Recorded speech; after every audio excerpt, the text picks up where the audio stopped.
Hi, my name is Laura Madeleine, and I've been working in a batik technique on stretched silk for many years. It was back in 2012 that I first met and filmed the artist Laura Madeleine for her show at the Rosenfeld Gallery. I was immediately taken by her imaginative imagery and process. Some years later, Laura began directing and curating a project called Soul's Shot that connected portrait artists with families of victims of gun violence. I am honored to have made 3 movies for them. It is a wonderful organization. But it is also very nice to get to see more of Laura's own work again. So take it away, Laura. I had a solo exhibition scheduled to open March 14th of 2020, which did not open. I did hang the show, however, and while it was obviously disappointing that very few people got to see it, it was nevertheless very gratifying to see so much of my recent work on display. I decided to show my paintings hanging free instead of behind glass. The quality of the silk can really be appreciated in that presentation.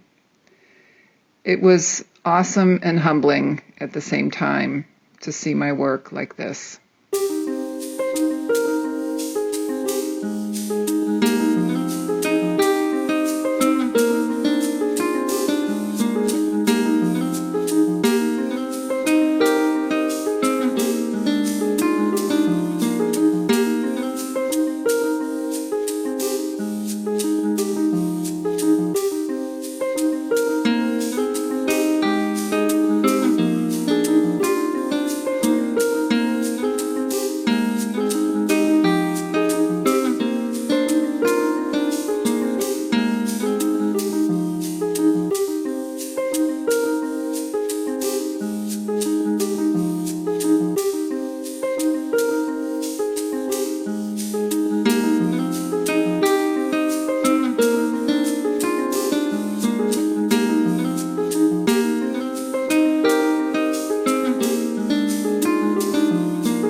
Most people want to know how I make these paintings.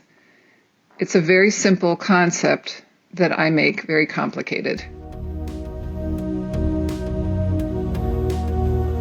I use brushes as opposed to traditional batik tools with molten wax and silk dyes.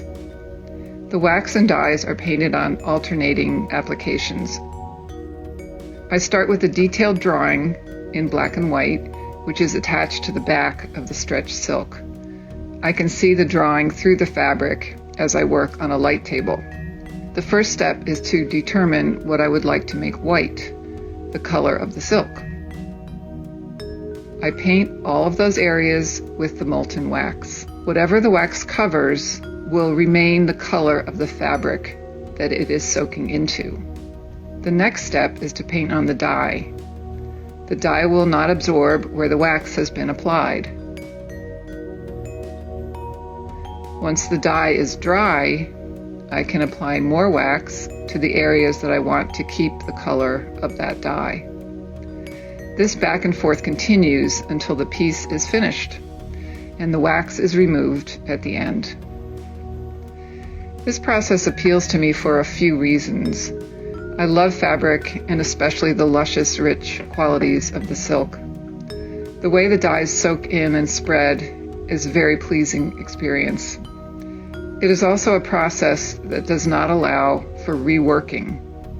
Once wax or dye is applied, there is no turning back, no correcting. I remember working with ceramics and feeling overwhelmed with the choices that could be made and the directions that could be followed. With my technique, I start with a plan and charge ahead, Any, quote, mistakes, unquote, are known only to me, and I work with what happens as I go. People also always ask me about the content of my paintings. I create narrative situations which are only known to me, sometimes, including characters in a made-up alphabet to tell a story, which no one will ever be able to read. I love pattern, but also love to create patterns that take a turn from the expected next step. I'm influenced by miniatures and illuminations, by children's art, folk art, and generally the shapes and colors of pretty much everything I encounter.